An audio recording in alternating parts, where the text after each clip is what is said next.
कैसा है।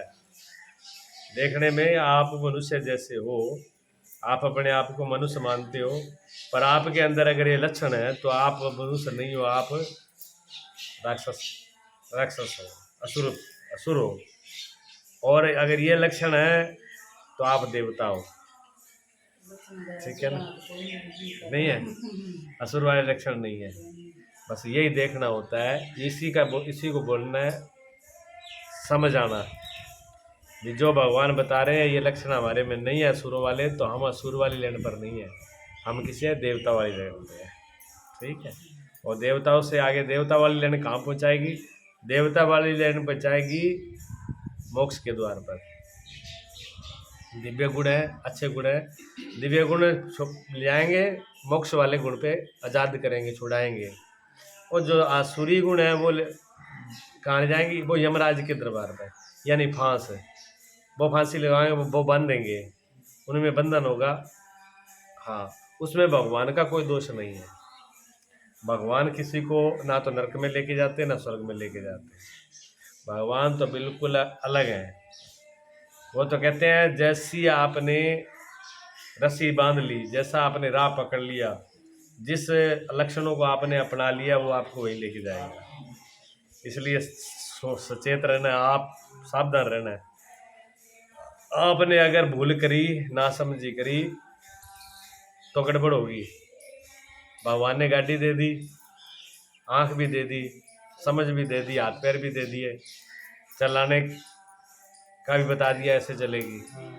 अब फिर भी आप गड्ढे में डालो या गलत रास्ते पे ले जाओ तो भगवान क्या करे। हाँ, ये भी बता दिया कि इससे ज़्यादा नहीं चलाना। जब कंपनी वाले गाड़ी देते हैं ना तो वो ये बताते हैं भी इससे ज़्यादा मत चलाना इसको। हाँ, अगर वो चलाओगे तो फिर नुकसान उठाओगे। इसकी हर चीज़ की एक सीमा है। तो नियम कायदा सभी बताते हैं। घर में आप कोई भी चीज़ लेके आओ तो उसके साथ में एक कापी आती है। कोई मशीन आए तो उसके साथ एक कापी आती है। मोबाइल आता है तो मोबाइल के साथ भी एक कापी आती है ना। उस कापी में क्या लिखा होता है?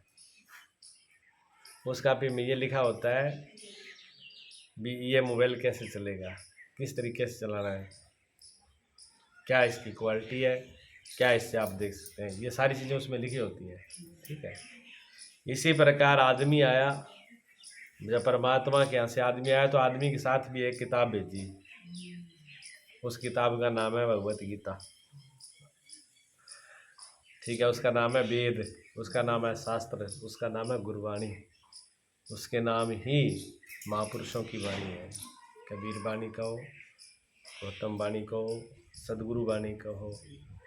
जो महापुरुषों ने इस मनुष्य के साथ में एक पुस्तक भेज दी, एक ग्रंथ भेज दिया, एक शास्त्र भेज दिया।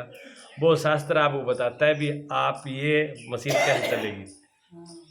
ठीक है। उस शास्त्र से विरोध में चलाओगे तो मशीन गड़बड़ हो जाएगी।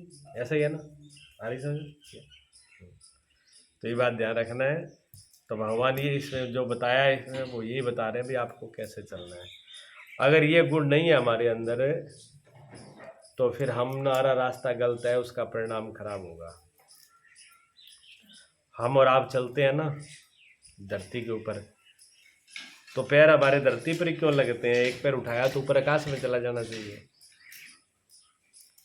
एक पैर उठाते हैं हम, फिर एक पैर रखते हैं, तो उसको आकाश में पैर उठाया तो ऊपर जाना चाहिए, नीचे क्यों आ जाता है?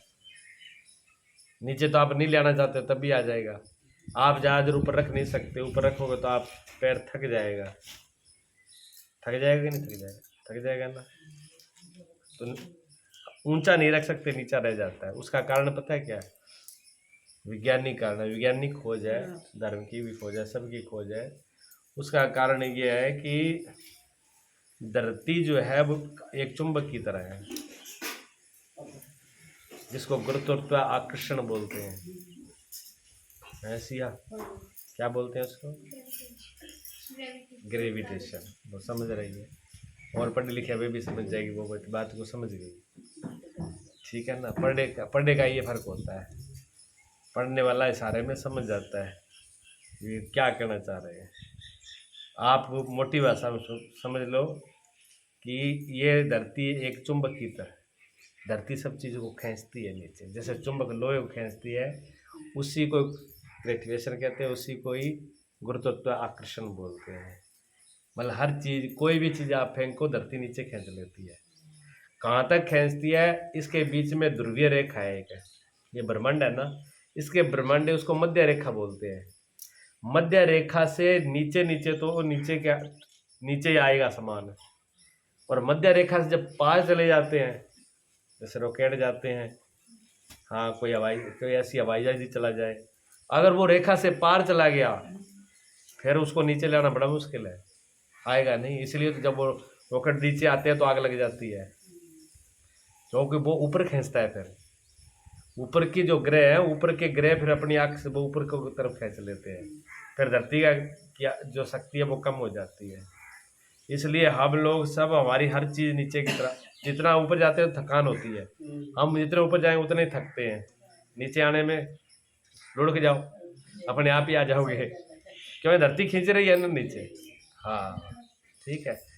अब इस धरती का नियम है, इस धरती के नियम से विपरीत हम चलें तो हम परेशान हो जाएंगे, इसके नियम से ही चलना पड़ता है। हम ऊबड़ खाबड़ चल रहे ऐसे तो गिर जाएंगे, टांग टूटा लेंगे, कुछ ना कोई चोट लग जाएगी। सावधानी से चलेंगे तो चोट नहीं लगेगी। ये जिंदगी परमात्मा ने दी, परमात्मा ने जिंदगी दे दी, सारे गुण इसमें भर दिए, सारे पुर्जा इसके अंदर लगा दिए, दिल दिमाग बढ़िया सुंदर दिया, सोचने की शक्ति सुंदर दी, सब कुछ देने के बाद इसके खाने पीने का प्रबंध भी परमात्मा ने किया है।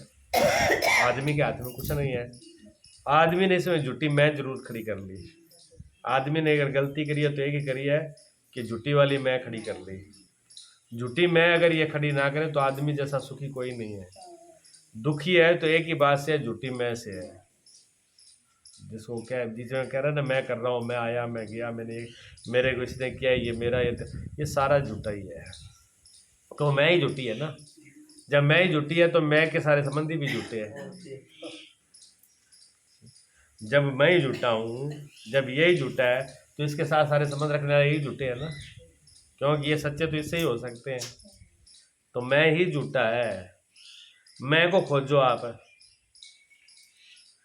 आप खोजते नहीं, ध्यान नहीं देते, सुन लेते हो, आप सत्संग सुन लेते हो, महापुरुषों की बात सुन लेते हो, लेकिन आप गौर नहीं करते।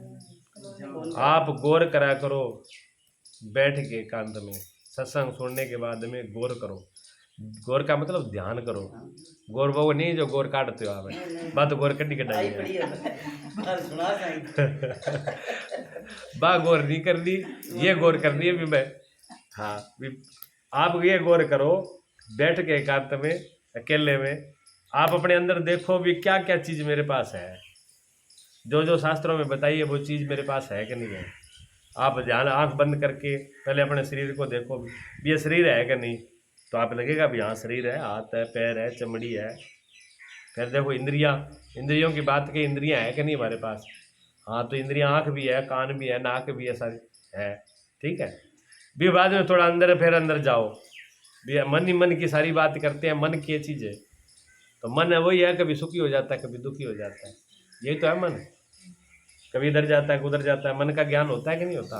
होता है ना, क्योंकि मन कभी शांत होता है, कभी अशांत होता है, कभी भागता है, कभी दौड़ता है, कभी अच्छा सोचता है, कभी बुरा।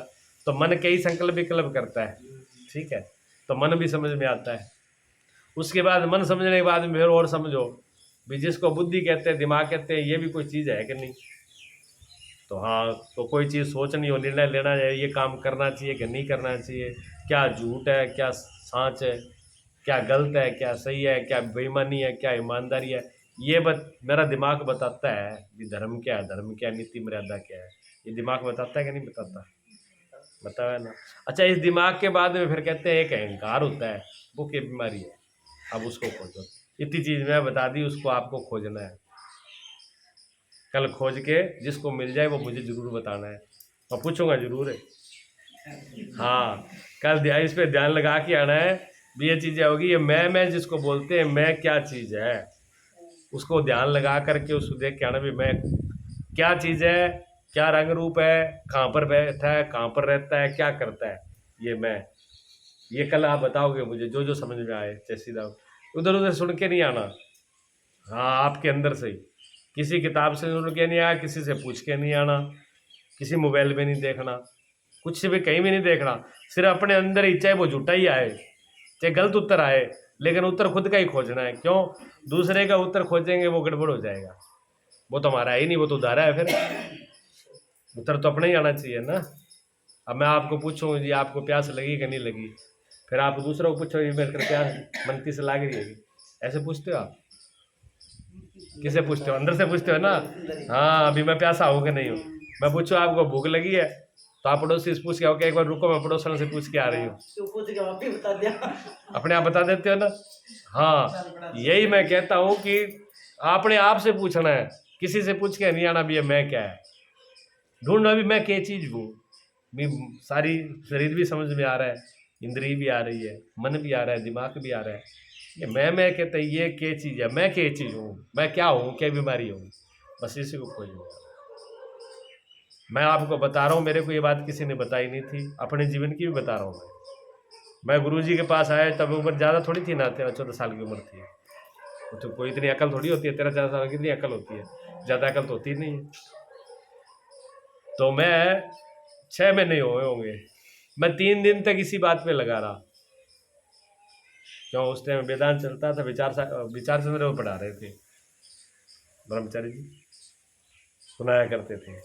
तो मैं ये सोचने लगा, मैंने कि सारी चीज़ें समझ में आ रही है, पर ये 3 दिन हो गए वो मैं वाला जो है सिस्टम समझ में नहीं आ रहा, हम खोजते ही रहे। 3 दिन बाद में फिर मेरी गुरुजी से बात हुई, ठीक है ना। 3 दिन बाद में फिर गुरुजी से हमने वार्तालाप करी, उसके बारे में हमने पूछा, आपने तो पूछा नहीं, हमने पूछा। हाँ, तब गुरुजी ने हमको बताया। लेकिन अभी आपको बताऊंगा ना हमारी क्या बात हुई, गुरुजी की मेरी बात क्या हुई वो नहीं बताऊंगा, अभी बताऊंगा तो फिर गड़बड़ हो जाएगी। इसलिए हाँ, इसलिए इतना काम आप पे छोड़ा है, ये आपको भी ध्यान लगाना है उस पर, ठीक है ना। हाँ, चाहे बैठ जाइयो, चाहे काम छोड़ दियो, चाहे काम करियो, वो आपकी टेंशन है, पर आपको हाँ निर्णय जरूर करना है, सोचना जरूर है कहाँ पे बैठ करके। हाँ, सब लोग उत्तर मुझे सुनाएंगे जरूर कल। तो मुझे पता लगेगा कितना आपने सोचा, कितना सत्संग सुना, कितनी वो करी। गलत होगा तो कोई बात नहीं, मरीज अगर डॉक्टर के पास कहे कि मैं मरीज हूँ, अगर मरीज डॉक्टर से कहे कि जी मैं बीमार हूँ, तो क्या बात, डॉक्टर को तो पता ही है भैया तो मरीज ही आएंगे, है। तो गुरु के सामने, भगवान के सामने अपने आप को ज्ञानी सिद्ध करने की कोई ज़रूरत नहीं है। अगर हमको यही है कि हमें अपनी ये समझ में आ जाए कि मुझे कोई समझ में नहीं आ रहा, कोई अकल में नहीं आ रहा, मैं अज्ञानी हूँ, ये भी बात समझ में आ रही है, तो वो भी समझदारी है, वो भी ये मूर्ख नहीं माना जाएगा। हाँ, अगर अंधेरे में बैठे हैं और कुछ नहीं दिख रहा और कहते जी अंधेरा ही अंधेरा है, यहाँ कुछ नहीं दिख रहा, तो अंधेरा तो दिख रहा है ना, तो अंधेरा देखना कौन सा कम है? प्रकाश तो दुनिया ही देख लेगी, फिर अंधेरा देखना भी कम नहीं है, सबसे बड़ा तो अंधेरा ही देखना ही है। प्रकाश को तो सब कोई देख लेगा, पर जो अंधेरे को देख लेता है वो आंख वाला है। हाँ, आंख वाला अंधेरे को, जो अज्ञान को देख ले, मूर्खता को देख ले, वही तो ज्ञान वाला है, वही तो आंख वाला है। समझदारी तो सारा ही देख लिया, कोई ना समझी तो देख लेना मेरे पे कितनी ना समझी है। सारा हर आदमी अपने आप को एक बात तो सिद्ध करता ही है कि मैं समझदार हूँ, मैं तो जानकारी हूँ, मैं कोई मूर्ख थोड़ी हूँ, मैं कोई अज्ञानी थोड़ी हूँ, मेरे तो सब पता ही है। ये बात तो सबको ही कहता है, लेकिन कोई इस बात को समझ ले मैं कितना मूर्ख हूँ, असली ज्ञान तो वही है। कमी देखना है तो गुरुजी कहते अपने आप की कमी देखना सबसे बड़ी बात है, वो कोई महापुरुष देख सकता है। अपने आप की कमी सिर्फ कोई महापुरुष ही देख सकता है, हर कोई अपनी कमी देख नहीं सकते। इसलिए तो रविदास जी ने लिख दिया, बुरा देखन मैं चला बुरा ना मिले कोई, और जो खोजा अपना तो मुझसे बुरा। हाँ, मेरे से बुरा कोई नहीं है, मैं किसी को क्या बुरा देखूं। ये कौन थे? वो महापुरुष थे, उन्होंने अपने को देखा। हाँ हाँ हाँ, सबसे हमरे बुरे ना कोई। कबीर साहब ने भी कहा, तुलसीदास जी भी ने कहा, जो अपने अवगुण मैं कहूँ तो पार न ले हूँ। तुलसीदास जी ने कह दिया अगर मैं अपने अवगुणों को लिखूँ ना तो मैं तो राम की कथा क्या करूंगा, मैं रामायण क्या लिखूंगा, मैं तो अपने अवगुणों से ही भर दूंगा ग्रंथ। हाँ, इसलिए मेरे तो तुलसीदास जी ने कहा मेरे तो थोड़े से ही समझ लेना, मैं महामूर्ख हूँ, सारे महामूर्खों में मेरा नाम सबसे आगे लिख लेना। इतनी बात तुलसीदास जी ने लिखी। और कहा कि अगर मैं सारे अपने अवगुण ही लिखने लग गया, बताने लग गया भी मेरे क्या क्या अवगुण है, ये रामायण की चौपाई है शुरू में ही। तो अगर मैं अपने दोष बताने लगा तो तुलसीदास जी कहने लगे मैं तो लीला तो राम जी की लिखनी है, फिर राम जी की लीला तो नहीं लिख पाऊंगा, अपने अवगुण ही लिखता रहूंगा, एक ग्रंथ तुलसी से लिख जाएगा। इसलिए मैं अपने अवगुण लिख नहीं रहा हूं, पर यह समझ लेना भी सारे मूर्खों में सबसे नंबर पहला मेरा ही है। इतनी बात उन्होंने खुद की कही। इसलिए अगर ये भी किसी के समझ में आ जाए कि हमको समझ में नहीं है, तो ये भी बुरा नहीं है घबराने की बात, लेकिन निरीक्षण जरूर करना है, ध्यान जरूर देना है, घबराना नहीं, कहीं घबरा के मैदान नहीं छोड़ जाओ। हमारे जसराम जी गुरु जी के सुनाया करते, वो उस टाइम मैं जब संन्यास लिया तभी की बात है, तब शाम को चौपाइयाँ याद कराया करते थे।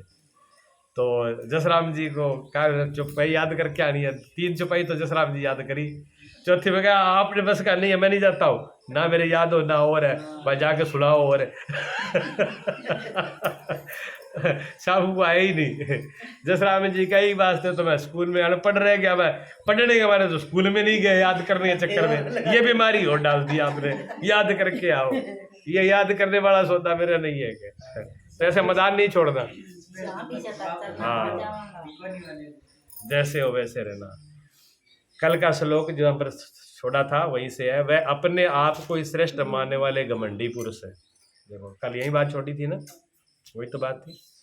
वे अपने आप को ही श्रेष्ठ मानने वाले घमंडी पुरुष है, और मान और मद से युक्त होकर के केवल नाम मात्र के यज्ञों द्वारा पाखंड से शास्त्र विधि रहित यजन करते हैं। भगवान कहते हैं अपने आप को श्रेष्ठ मानने वाले वो लोग घमंडी हैं, अहंकारी हैं, जो अपने आप को कहे कि मेरे से बड़ा, मेरे से श्रेष्ठ, मेरे से अच्छा दुनिया में कोई नहीं है। वो क्या बता रहा है? वो अपने आप का अहंकार बता रहा है, घमंड बता रहा है, और कुछ नहीं बता रहा है। अपने को श्रेष्ठ, अपने को बड़ा बताने वाला, अपने को सबसे अच्छा बताने वाला कोई देवता, जब भगवान, जब महापुरुष नहीं होता, कहते वो राक्षसी है, असुर है। इसलिए जितने असुर थे वो कहते हैं मेरे से बड़ा कोई नहीं है, ये बोलता ना। चाहे वो रावण था, चाहे दुर्योधन था, चाहे कंस था, चाहे हिरण्यकश्यप था, कोई भी राक्षस ये कहता था कि ये सब कुछ भगवान है, मैं कुछ नहीं हूँ। किसी राक्षस ने कहा ऐसा? देख लो आप, इतने देखते हो सब पूरे इतिहास में, तो सब ने ये कहा कि मैं यूं, कौन होता है भगवान मेरे, और भगवान को वरदान देना पड़ेगा। क्यों देना पड़ेगा? मैंने तपस्या करी है, मेरी तपस्या का फल तो देना ही पड़ेगा। अब उनकी मैं इतनी बड़ी है कि भगवान से बड़ी है और तपस्या से बड़ी है। वो अपनी मैं के लिए कुछ भी करा सकते हैं। ऐसे नप्पोलियन एक राजा हुआ, वो दूसरे दिन कानून बदल देता था। कानून बदल देता था तो उनके जो अच्छे मंत्री थे उन्होंने कहा महाराज कानून बदले नहीं जाते रोज, कानून एक रहना, कानून टिका रहना चाहिए तब राज चलता है। रोज कानून बदलो तो राज थोड़ी चलेगा। कानून राज तो तब चलता है जब कानून एक हमेशा है, राय टिक के रहे। आज कानून हो रहा है, कल हो रहा है, कल है, तो राज कैसे चलेगा? उसने कहा ये फालतू बातें हैं। राजा कहता है फालतू बातें हैं, कानून बड़ा नहीं, बड़ा मैं हूँ, मैं जो कहूँ वही होगा। इसको कहते हैं घमंड, कहते हैं अहंकार। जो अपनी चलाए, दूसरे की ना माने, दूसरे की ना सुने, अपने आप को सब कुछ माने, ना शास्त्र की माने, ना गुरुओं की न माने, ना बड़े की माने, ना ही परमात्मा को ही स्वीकार करे भी कोई इस जगत को चलाने वाला है। वो अहंकार असुर प्रकृति का है। अगर ऐसा लक्षण किसी में हो तो दुखी ना हो, परेशान ना हो, समझ लो एक कुल में राक्षस है, बिना नाक पूंछ, बिना सींग वाला, बिना पूंछ वाला ये घूम रहा है यहाँ पर, समझ लो, क्योंकि ये उसके सींग है, जो ये लक्षण है यही सींग है, ठीक है ना। कहते हैं ऐसा घमंडी पुरुष धन और मान के मद से युक्त हुआ। थोड़ा बहुत धन आ गया उस पर, अब धन क्या आदमी को कहीं पहुंचा थोड़ी देगा। धन क्या परमात्मा से मिला सकता है? धन क्या शांति दे सकता है? धन क्या आनंद दे सकता है? धन सुविधा दे सकता है, सुख सुविधा तो धन दे सकता है, और उससे किसी ने अहंकार कर लिया उस धन का, तो फिर वो धनी उससे विनाश कर देगा। वो धनी उसका विनाश करता है, वो मानी उसका विनाश करता है। जैसे बच्चे के हाथ में अगर आप चाकू दे दो या तलवार दे दो, वो युद्ध में शत्रुओं को थोड़ी मार के आएगा, अपने हाथ पैर काटेगा। बच्चे के हाथ में चाकू दिया तो अपनी उंगली, अपने हाथ, अपने पैर काटेगा, वो का युद्ध थोड़ी जीते आएगा। तो ना समझ के हाथ में अगर धन और बड़ी प्रतिशत ताकत भी आ जाए, वो ताकत भी उसका भी अपने ताकत से अपना ही विनाश करती है, क्योंकि उसको लगता है कि मेरे जैसा तो कोई है ही नहीं। ऐसा मद से, मद कहते हैं नशा, धन का, परिवार का, इज्जत का, बड़े होने का नशा होता है। और ये नशा शराब से भी बहुत खतरनाक होता है। क्यों?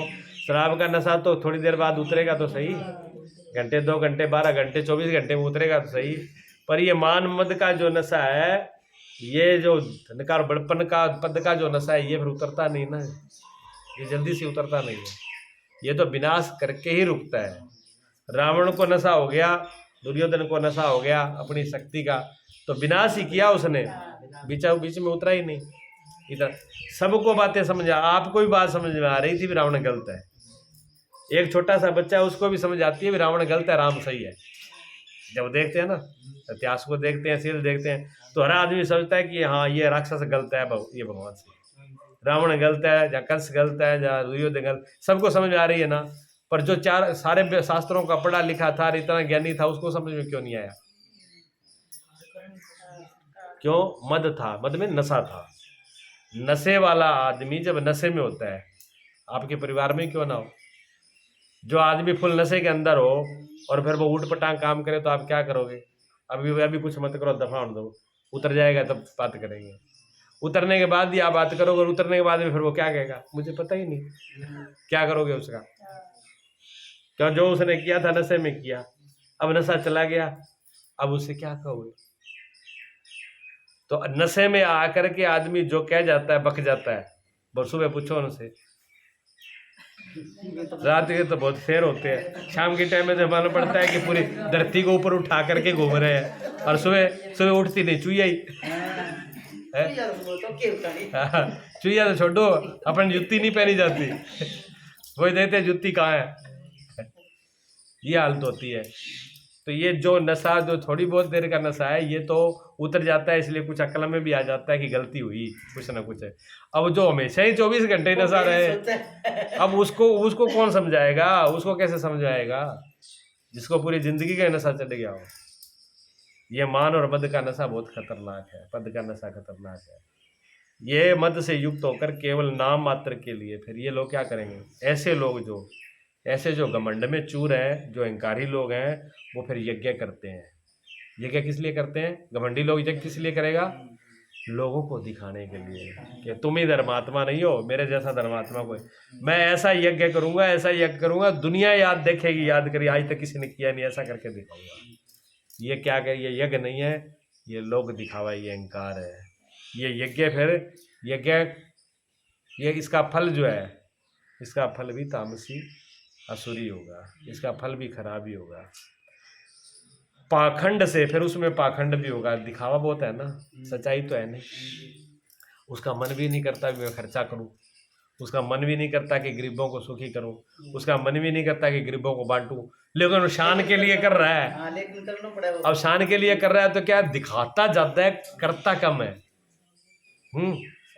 ऊपर से दिखावा तो बहुत कर रहा है, बड़े बड़े टेंट हैं, बड़े बड़े टाले लगे हुए हैं, बड़े बड़े पोस्टर छपे हैं, बड़े बड़े एडवर्टाइज हो रहा है, और आदमी टेंट में जाके भूखा ही वापस आ जाता है, खाने लायक वहाँ कुछ है ही नहीं, जो है वो खाने योग्य नहीं है। ऐसे लोगों के यज्ञ और भंडारे होते हैं, शास्त्र विधि से रहित यज्ञ करते हैं। उनके अंदर कोई शास्त्र का विधि विधान नहीं होगा, ना कोई सही टाइम होगा, ना मुहूर्त होगा, ना कोई करने वाला सही होगा, ना शास्त्र का विधि विधान ही होगा, कोई नियम नहीं होगा। वो अपने मन गणत, अपनी मन की खुशी के लिए करते हैं। इसलिए जो काम अपने मन के लिए लोग करते हैं, चाहे वो पार्टी हो, चाहे शादी हो, चाहे घर में किसी प्रकार के फंक्शन हो, वो जो दिखावे के लिए करता है, वो शास्त्र के नियम धर्म को छोड़ के करता है, वो आसुरी है। उसका परिणाम फिर वो आदमी ये कहे कि हमने तो बहुत कुछ किया, बहुत अच्छा किया, लोगों को खिलाया पिलाया करो, तो गलती लोगों की नहीं है, गलती जड़ में हमने ही कर दी। उसका परिणाम अगर अच्छा नहीं आ रहा तो उसका मतलब ये कि है कि दूसरों का दोष नहीं है, गलती जड़ में ही होगी, मुंड में ही हो गई। किसी को दिया भी बेमन से दिया, अब आगे तो देना ही पड़ेगा, चार रिश्तेदार घर पर आएंगे तो रोटी तो खानी ही पड़ेगी ना। अब मजबूरी में घर पे 4 आदमी को रोटी खवाई तो आप सोच रहे हो कि पुण्य हो गया? वो नुकसान कर लिया, अन्न भी चला गया, समय भी चला गया, मेहनत भी चली गई, और राखा उसका फल भी चला गया।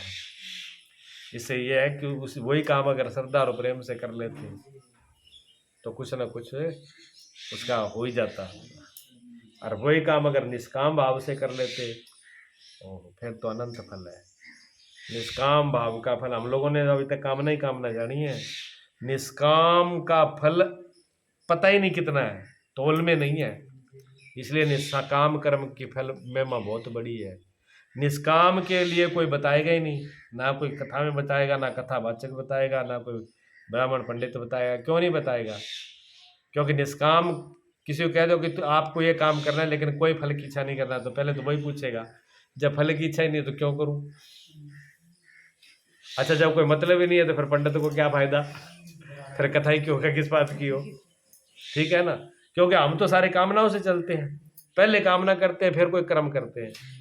हाँ, गीता के अंदर ऐसा एक भी श्लोक नहीं है, एक भी श्लोक 700 श्लोकों में जो ये कहता हो कि इस कामना के लिए आप ये काम करो। एक ही श्लोक ऐसा नहीं है कि आप शिव जी की पूजा, राम जी की पूजा, भगवान कृष्ण की पूजा, गुरु की पूजा आप इसलिए करो कि आपको ये मिलेगा। सारे श्लोक एक ही बात कहते हैं कि आप सुधर जाओ, सारी इच्छाओं को छोड़ दो, कामनाओं को छोड़ दो, मोह को छोड़ दो, लोभ को छोड़ दो, सारी गंदी भावनाओं को छोड़ दो, सारी सब कुछ छोड़ दो, भगवान क्या हो जाए, इतनी बात तो कहेंगे। तो ये क्या, ये निष्काम है, इसके लिए कोई तैयार नहीं। और जो ये कर लेगा वो तो भगवान ही हो गया। भगवान ही बनना सिखाते हैं, ठीक है, और भिखारी भिखारी बनना सिखाते हैं। हम मांग रहे हैं, तुम भी मांगो। पर ये बात थोड़ी गहरी है, ये बात गहरी है। जो सुनते रहते हैं, जो इस बात पे ध्यान देते हैं, उनको तो समझ में आ जाएगा, नहीं तो ये बात बिल्कुल विरोधी लगेगी। हाँ, जो समझाने वाले हैं, कथा करने वाले, उनके भी विरोध में खड़ी हो जाएगी बात। लेकिन वो भी कुछ हद तक वो गलत नहीं है। इसलिए गलत नहीं है क्योंकि जो बच्चा जानता ही नहीं है कि मंदिर में किस लिए जाया जाता है, वो टॉफी के लिए आता है। जो बच्चा जानता ही नहीं है कि मंदिर में किस लिए जाया जाता है, वो सिर्फ टॉफी के लिए आता है। आता है कि नहीं आता? बच्चे छोटे छोटे टॉफी के लिए आते हैं कि नहीं आते यहाँ पे?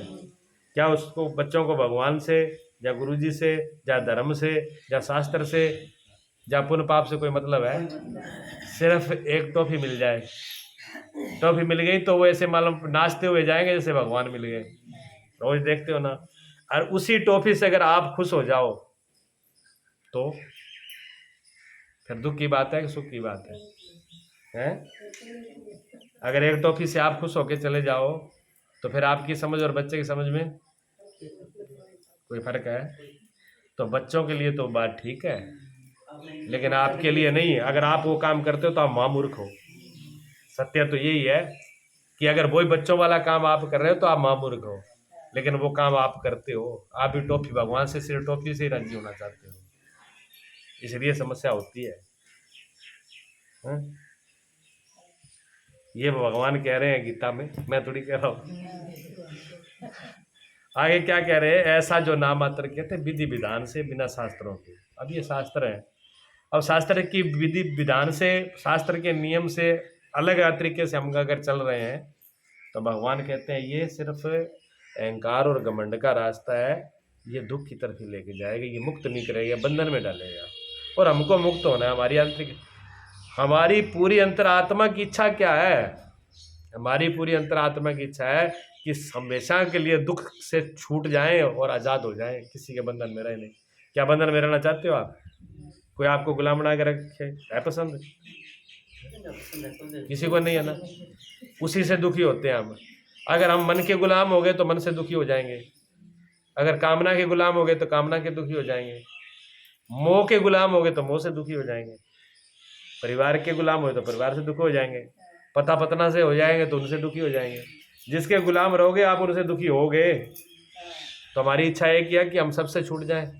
तो छूटने का रास्ता भगवान बताते हैं कि आप बार वाली कोई चीज़ आपको बांधे हुए नहीं है, आपके जो अंदर है बांधने वाले रस्से, हाँ, जो मन में बस गया वही माया, मन में बसा है वही माया है, बाहर वाला कोई माया नहीं है। इसलिए मन को थोड़ा समझ करके बसाना है मन में। घमंड अहंकार के द्वारा अगर कोई काम कर रहे हैं तो वो फिर अच्छा नहीं है, वो आसुरी हो गया। आगे कहते हैं वह अहंकार, बल, घमंड, कामना और क्रोध आदि के प्राण और दूसरों की निंदा करने वाले पुरुष अपने और दूसरों के शरीर में स्थित मुझ अंतर्यामी से द्वेष करने वाले हैं। बहुत बड़ी बात कही भगवान ने। जो अहंकार में, अपने बल में, अपने घमंड में, घमंड और अहंकार मैंने बताया था उस दिन फर्क होता है। ये एक ही शब्द को दो बार क्यों बोला गया, दोनों में फर्क है। एम जो है, कार जो है, वो तो उस बात का होता है जो चीज़ आपके पास है और फिर उसका एम हो, उसको अहंकार कहते हैं। जैसे आपके पास 4 रुपए हैं और 4 रुपए होने के बाद में आपको जी हाँ है मेरे पास, उसका दिखाओ तो ठीक है, घमंड है, वो अहंकार है, वो अहंकार है। और घमंड, घमंड भी पल्ले तो कुछ भी नहीं है, कोडी पल्ले नहीं, फिर भी कहते हैं मैं तेरे से कम थोड़ी हूँ, वो ये घमंड है। ठीक है ना, भी जो हमारा है नहीं, हमारा शरीर नहीं, हमारा मन नहीं, हमारी बुद्धि, हमारा कुछ भी नहीं, ये मिट्टी की ईंटें जो है ये खड़ी कर ली, मिट्टी की ईंटें जैसे बना ली, ये तो मिट्टी है, हमारी है नहीं, और यहीं थी यहीं रहेगी, ठीक है, लेकिन बना ली ना, ये मेरी है। अब ये घमंड है, ये झूठा ही तो है। अगर अपना होता तो फिर अपने साथ चलता ना। हाँ, कामना और क्रोध आदि के प्राण हम किसके बस में हुए? हम किसी पुजारी जी के बस में नहीं है, किसी कथावाचक के बस में नहीं है, कोई हमें ठग नहीं सकता। लोग कहते हैं कि उसने ये कहा ना, हम जो हम कर रहे हैं, आप ये मत सोचना कि प्रदीप मिश्रा ने कह दिया इसलिए हम शिव जी की पूजा कर रहे हैं, तो आप गलती में हो। हाँ, प्रदीप मिश्रा जी के कहने से आप पूजा नहीं कर रहे, आप पूजा अपनी कामना के कहने से कर रहे हो। आप अपनी कामना के वशीभूत हो। अगर आपके अंदर कामना न हो तो कुछ भी कहता रहे, कोई कहता रहे, जाओगे नहीं आप, क्योंकि आपके अंदर इच्छा ही नहीं है। अगर यहाँ कोई आवाज लगाए अभी गुरुद्वारे में कि कपड़ा सस्ते रेट में कपड़ा दिया जा रहा है, अब हमको कि कपड़ा लेना ही नहीं है तो मैं क्यों जाऊंगा वहां पर? चाहे तू फ्री में दे, तो फ्री में बांट के जा, मुझे लेना ही नहीं है तो फ्री में बांट, सस्ता बांट, महंगा बांट, मुझे क्या जरूरत है वहां जाने के लिए। लेकिन मेरी कामना है लेने की, तो चाहे वहां महंगी के आवाज लगे चाहे सस्ती के लगे, मैं एक बार तो धोख जरूर लगाऊंगा, उसके पास देखने जरूर जाऊंगा, और देखने जाऊंगा तो हो सकता है ठग के ही आऊंगा, 100 बार से ठगीच के ही आऊंगा। वो आवाज लगाई, बड़ा बढ़िया, बहुत अच्छा, क्यों वो लगाते हैं ना, मैं देखता रहता हूँ। हाँ, एक दिन उसने आवाज लगाई, 1 नंबर का बिना पानी स्प्रे खाद के और राजस्थान का बहुत ही मीठा बढ़िया तरबूज सस्ते रेट में। हमारे पड़ोसी तो बोरी लेके पहुंच गए, देवाराम जी, और ट्राली खड़ी थी वो परली तरफ हाउस गेट का छोटे गेट पे, वहां गई। अब वो इतने कितने से ले रखे थे, और देवराम जी गुस्सा, तेरा फिटे लगा रहा है, ये बढ़िया, ये लेके आई, ये तो पशु भी नहीं खाएंगे, ऐसे लेके यहाँ पर लगा दी आवाज, वो बोरी लगाए वापिस आ गए। मैंने क्या ले आए तरबूज, क्या तरबूज ले गया, ऐसे लेकर के आवाज लगा आवाज में भाजे गए ना। हाँ, अब इच्छा थी कि तरबूज बढ़िया खाएंगे, भाजे गए, अब वो, अब हम सोचते हैं कि सस्ता है और घर पे आके दे रहा है इसलिए जाओ ठग ले आओ। वो इतना भोला नहीं है जो हम हाँ यहाँ ठगा के चला जाए, वो हमको यहाँ से ठग करके ही लेके जाएगा। हम ही लोग ठगी जाएंगे, वो नहीं ठगी जाएगा। हाँ, इसलिए बड़ी बड़ी दुकानें हैं, कभी ये बहुत धोखे में मत रहना कि बड़ी दुकानें वालों को हम ठग ले आए, कुछ ना कुछ ठगा के ही आते हैं, सावधान रहना है। तो भगवान कहते हैं कि सावधान रहना, ये जो कामना है ना उसको मत कहना कि वो ठग रहा है। ठगाया किसने? हमारी कामना ने। कामना दोषी है, कोई दूसरा दोषी नहीं है। ना आवाज लगाने वाला, ना बेचने वाला, ना देने वाला, दोषी हमारी कामना है, वो हम ही हैं। कामना किससे आई? मेरे से आई, तो मैं ही हूं। कामना ठगती है, कामना के चक्कर में अपनी पूरी जिंदगी को ठगा के चले जाते हैं। अपनी कामना की पूर्ति के लिए पूरी जिंदगी को ठगा करके खाली हाथ पसर के चले जाते हैं, एक भी कुछ लेके नहीं जाते। भगवान कहते हैं इस कामना और फिर ये क्रोध है, ये क्रोध भी बहुत ठगता है। क्रोध में आकर के कभी कभी पूरी जिंदगी की तपस्या एक क्षण में खराब हो जाती है। बड़े बड़े ऋषि मुनियों की हो गई, बड़े बड़े ऋषि मुनि क्रोध में आकर के पूरी जिंदगी की तपस्या को खत्म कर दिया। एक क्षण का क्रोध था, मिट्टी पलीत कर दी। हजारों लोग जेल में पड़े हुए हैं आज, सिर्फ 1 मिनट के क्रोध से पछता रहे हैं। 1 मिनट का क्रोध न किया होता, सब्र की होती, तो पूरी जिंदगी जेल में ना सड़ते। पूरी जिंदगी उनकी जेल में सड़ रही है 1 मिनट के क्रोध में। तो हमको ठगने वाले ये हैं, कामना, क्रोध आदि। क्रोध आदि में मान, मोह, मद, लोभ, मोह, ईर्षा, ये सभी है। ये बड़े भारी शत्रु है, इनके हम वशीभूत होकर के फिर क्या कहते हैं?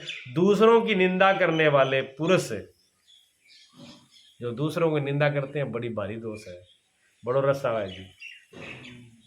इतना तो जलेबी खाने में रस नहीं आता जीव को, जितना दूसरे की बुराई करने में आता है। टपक जाती है लाल है ना, देखते रहते हैं, थोड़ा सा किसी का मिल जाए इतना का नुक्स, हाँ बड़ा चढ़ा के सोच के फिर उड़ा के नमक मिर्च मसाला अपने पास ही डाल देते हैं कि आपको भी जरूरत नहीं है, वो तो है हमारे पास। बात इतनी होती है, इतनी बढ़ा देते हैं, कोई मतलब नहीं होता। बुराई को भी इतने ढंग से, इतने रस ले लेके कहते हैं। भगवान कहते हैं बहुत बड़ा दोष है, भूल करके भी किसी की बुराई मत देखो, ना कहो। देखना और कहना दोनों ही दोष है, बहुत भारी दोष है, छोटा नहीं है। क्यों? वो हमको ले डूबेगा, इसमें वजन इतना है कि हम ही को डुबो देगा ये। हमें तो समुद्र से पार जाना है, और छाती पे बांध ली निंदा की पोटड़ी, डुबो देगी ये। हाँ, सोच समझ करके करना। अपने और दूसरों के शरीर में स्थित मुझ, भगवान कहते हैं जिसमें ये दोष है ना, वो पता है क्या कर रहा है? मुझ अंतरात्यामी से द्वेष कर रहा है वो। क्यों? जो निंदा कर रहा है उसके अंदर भी मैं बैठा हूं, और जिसकी कर रहा है उसमें भी मैं बैठा हूं, जिसका बुरा कर रहा है उसमें भी मैं बैठा हूं, और जो करने वाला है उसमें भी मैं बैठा हूं। कहते हैं वो दुनिया तो इस शरीर में ही, अपने ही शरीर में मुझको देखता है, और ना अगले ही शरीर में मुझे देखता है। वो दोनों तरफ मेरे ही सत्यानाश करता है। हिसाब लगाओ किसका नाश कर रहा है? वो भगवान का, परमात्मा का। वो परमात्मा का ही आत्महत्या करने वाला है। क्यों? वो दूसरे में भी वही बस रहा है और इधर ही वो बस रहा है। तो फिर मैं किसको कहूँ? एक नूरते सब जगह उपजया, वो भला वो मंदा। कहते हैं गुरुबाणी के एक ही से सब उत्पन्न हुआ है, तो फिर कौन भला कौन मैं किसकी बुराई करूं, किसकी करूं? है तो एक ही, एक नूर से ही सब आया है, तो दूसरा कोई है, इधर भी वही है उधर भी वही है। फिर भी हम इस छोटा बड़ा भेदभाव कर देते हैं। भगवान कहते हैं ये मेरा ही विरोध कर रहे हैं। अगर किसी का विरोध कर रहे हैं तो किसी का नहीं, मेरा ही कर रहे हैं। किसी की बुराई कर रहे हैं तो किसी की नहीं, मेरी ही बुराई कर रहे हैं। अब भगवान की बुराई करने वाला, भगवान का ही विरोध करने वाला, भगवान को ही शत्रु मानने वाला क्या सुखी हो सकता है? नहीं हो सकता। इसलिए ये दोष है, ऐसा कोई दोष करे तो कहते हैं वो आसुरी, ये असुर स्वभाव वाले हैं, वो ऐसे ही करते हैं। वो अपने पैर पे अपने हाथ से कुल्हाड़ी लेके अपना पैर काटते हैं ढंग से, और उनको ये लग रहा है कि मैं दूसरे का पैर काट रहा हूँ। लेकिन पता कब लगता है? जब होश में आता है। और नशे में तो कुल्हाड़ी चला दी है। वो गुरु जी सुनाया करते कि 3 बैठे थे अमली। अब 3 अमली बैठे थे, तो बंदूक पास में थी। अब बंदूक पास में थी तो अब नशे में तो थे ही, तो एक हाथ में लेकर के वो घोड़ा दबा दिया, घोड़ा चला, बंदूक चल गई। अब बंदूक चल गई, जब बंदूक चलने के बाद तीनों ने देखा होश में आकर के गोली चली है, तो जिसके हाथ में बंदूक से जिससे गोली चली उसने कहते तेनू बज्जी, कहते मेरे को तो नहीं लगी, कहते तेनू बज्जी, क्या मेरे को नहीं लगी, क्या फिर मैं ही मर गया। अगर आप दोनों बच गए तो फिर मैं मर गया, फिर गोली तो चल तीनों में एक के तो लगी है, तो अमलियों का तो हाल ही है, भी एक में तो जानी है। बिना होश के तो फिर ये होता है। हाँ हाँ, भी एक तो जाना है फिर। ये हाल है। मैं मरा तो पक्का ही है, गोली खाली तो गई नहीं। आदमी का यही हाल है, अगर वो कोई गड़बड़ करता है तो बात निश्चित है, खाली तो नहीं गई, कोई न कोई तो मरा, और कोई नहीं मरा, हम ही मरे, हमने अपना ही नुकसान किया, किसी का नुकसान तो नहीं हुआ, अपना ही नुकसान होगा। समझना होता है, जब हम बिना समझे काम करते हैं तो दिक्कत होती है, एक एक चीज को समझना होता है। जब नहीं समझ पाते, नशे में, ऐब में, अहंकार में, तो हम दोष दे करके पीछे हट जाते हैं। नहीं, वो दोष अपना ही होता है।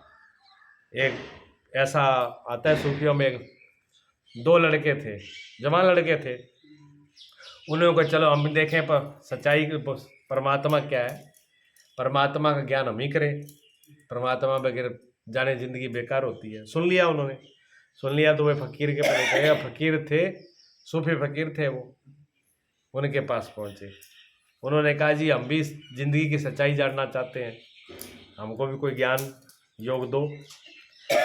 उन्होंने कहा बेटा ज्ञान योग की तो बात बाद में बात है, पहले एक काम करो, जंगल में जाओ, लकड़ी लेके आओ दोनों जने।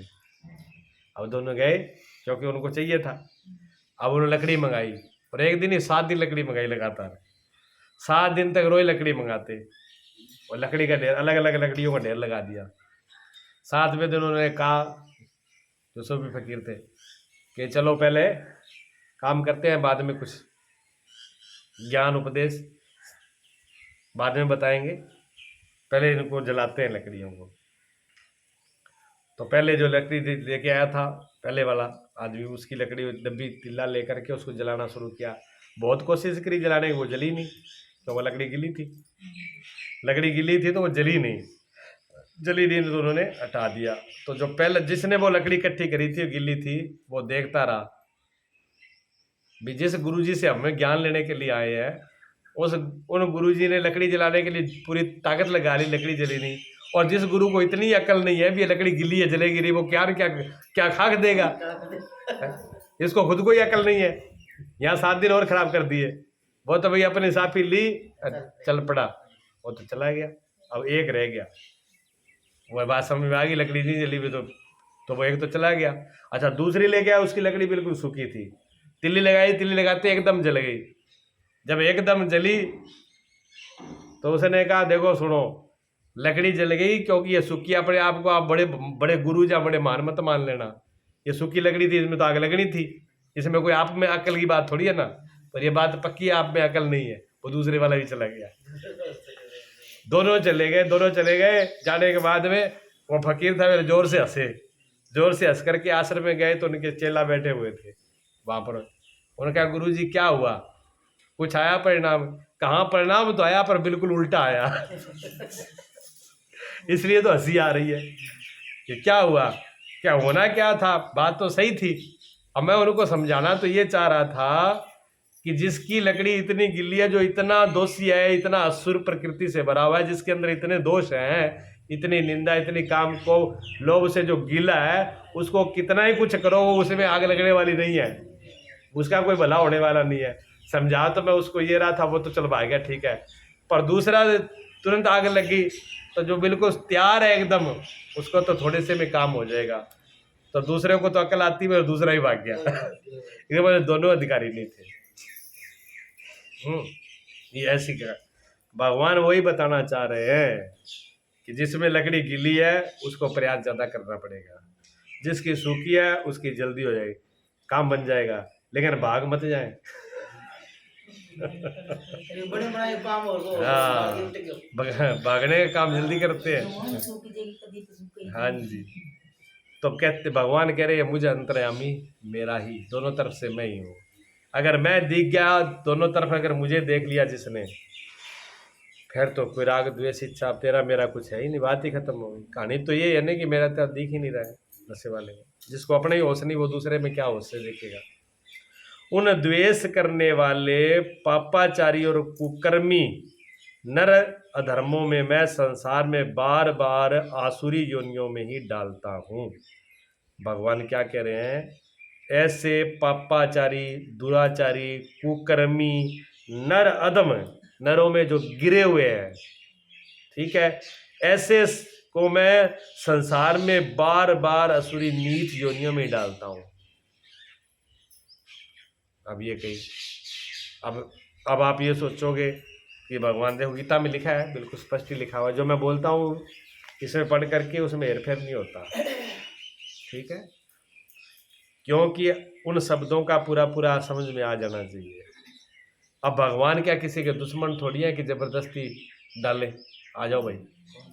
और भगवान को या इंसान की तरह भी नहीं है। जब ऐसा पढ़ते हैं हम, ऐसा पढ़ने में हमको ये लग रहा है जैसे भगवान एक आदमी की तरह है, जहाँ एक धर्मराज की तरह है कि आपने गलत किया चलो पकड़ के ठोके। नहीं, ऐसा नहीं है, इस तरीके से भगवान नहीं है।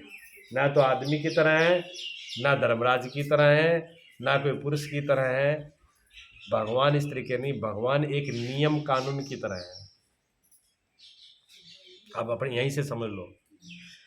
अब यहाँ पर कोई पुलिस है नहीं, जज है कोई नहीं, ना जज है ना पुलिस है। कोई मंत्री है, कोई मंत्री नहीं है, कोई प्रधानमंत्री नहीं है, ना कोई वकील है, कोई नहीं, ना यहाँ वकील है, ना यहाँ कोर्ट है, ना कचहरी है, ना पुलिस है, ना यहाँ पर मंत्री है, कोई भी नहीं है।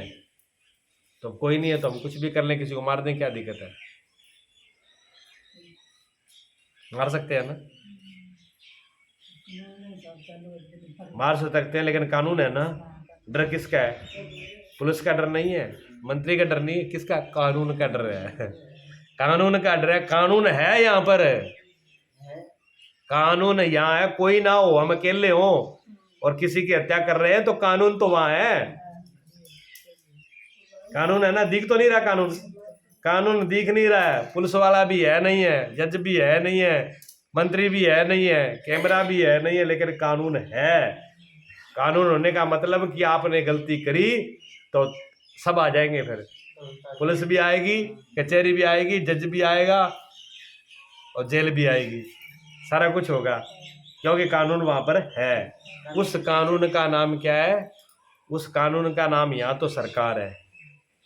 इस संसार में तो उस कानून को सरकार कहते हैं, ठीक है, लेकिन परमात्मा जिसको कहते हैं उस लोक में, इससे बड़ी जो है, उसी कानून को ही परमात्मा कहते हैं।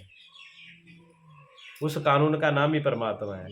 जैसे यहाँ कानून नहीं दिख रहा, ऐसे हमको परमात्मा भी नहीं दिख रहा, लेकिन परमात्मा सब जगह मौजूद है। परमात्मा सब जगह मौजूद है। अगर हमने, भगवान कहते हैं, अगर किसी ने गड़बड़ करी, अहंकार में आके, घमंड में आके, असुरपणे में आके, क्रूरपणे में, दुराचारी होकर के, फिर मैं इस श्लोक को फिर पढ़ना, फिर सुनना गौर से क्या बोल रहे हैं, ठीक है। इस श्लोक में बोल रहे हैं उन द्वेष करने वालों को जो दूसरे से द्वेष करते हैं, दूसरे से ईर्षा करते हैं, पापाचारी, पाप करते हैं, दूसरे को सताते हैं, दूसरे का पीड़ा देते हैं, दूसरे को मारते हैं, ऐसे कुकर्मी, कुकर्म करने वाले नर अदम आदमियों जो अदम है, मैं उनको बार बार डालता हूँ संसार में। कहते अब भगवान तो दिख ही नहीं रहे, कहीं भगवान पकड़ के थोड़ी डाल रहे हैं, लेकिन भगवान का कानून है, ठीक है, वो कानून ही भगवान है। भगवान का कानून नहीं, कानून ही भगवान है, नियम ही भगवान है, वो लागू हो जाना है तुरंत। अगर हमने गड़बड़ करी और वो लागू हुआ, हाँ, और साथ के साथ हो जाता है। ये नहीं कि आज हम गलती कर रहे हैं तो कल सजा मिलेगी ना, ऐसा भी नहीं है। आज हम गलती कर रहे हैं, कल सजा मिलेगी, ऐसा नहीं होता। लोग कहते हैं कि जो बुरा करने वाला भगवान उसको सजा क्यों नहीं देता? मैं कहता हूँ देता है, देता है तो है, पर फर्क पता है क्या होता है? लोग कहते हैं जी भगत को ज़्यादा कष्ट होते हैं, भगत को भगवान ज़्यादा कष्ट देता है, और जो दुष्ट लोग हैं उनको कष्ट देता ही नहीं, वो ऐसे मौज मस्ती मार रहे हैं, मजा कर रहे हैं ना, ऐसा नहीं है। ये बिल्कुल गलत बात है, ठीक है ना।